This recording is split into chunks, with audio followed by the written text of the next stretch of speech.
Assalamu alaikum. So everybody has been asking for this video because every time I do a live, everybody always asks me to tell the story. I tell it quite often on my live, so I thought I'd just make a video and pin it so everyone could just watch it on my profile. So yeah, it's my revert story. So I was adopted when I was 3 years old. I was taken away from my mom, and for 13 years I didn't see my mom. I didn't speak to her, didn't know what she looked like, didn't even know her last name, didn't know her age. And then when I reached the age of 18, I found out my mum's name and went and searched for her.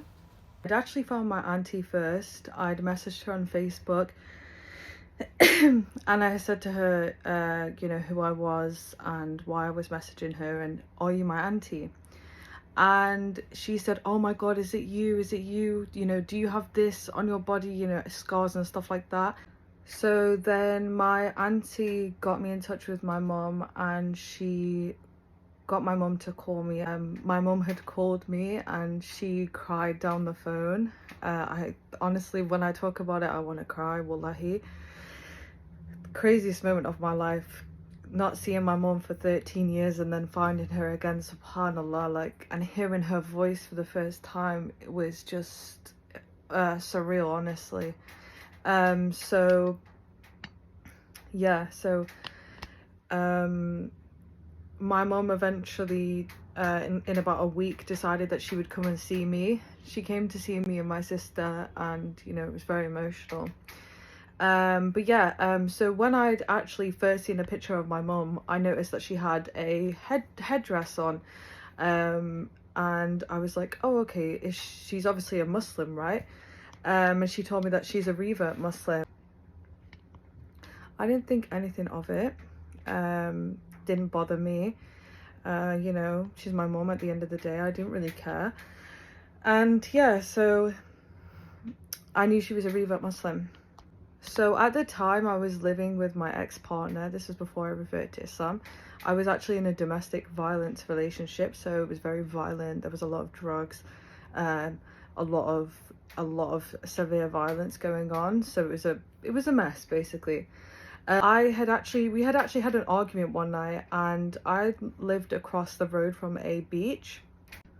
So yeah, I sat there and I was looking out at the sea, and I was looking out at the horizon and the sky, and I literally looked up at the sky, or at the horizon, I can't really remember, and I said, what did I say?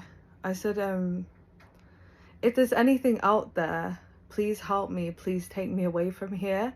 I don't want to be here anymore. And I used to live on an island, so I meant I wanted to be off of that island. I wanted to be away from the people that I was with. I wanted to be away from the man that I was with. I just did not want to be there anymore. My mom had actually gone back to her house, so she wasn't on the island anymore, so she'd gone back home after visiting me. Okay,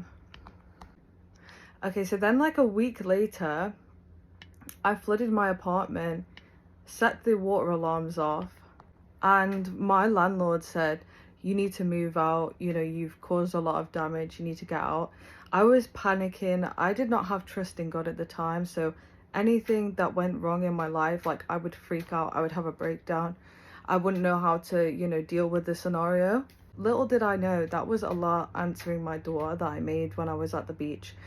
And subhanallah, the fact that he answered me, and I was a non-Muslim, but I did directly speak to a one God. I wasn't speaking to a multi-God, so I knew later years to come that the response was from Allah subhanahu wa ta'ala, because he is the one God. He is the one that claims to be the only God. So yeah, then I contacted my mom and I said, I don't know what to do. I'm getting kicked out. I don't know where I'm going to go because I don't really have family. I didn't speak to my adopted parents. I just had my mom and my sister. And wallahi, imagine, I've met her once. I hadn't seen her since I was like 2 years old. So subhanallah, my mom said to me, you can come live with me.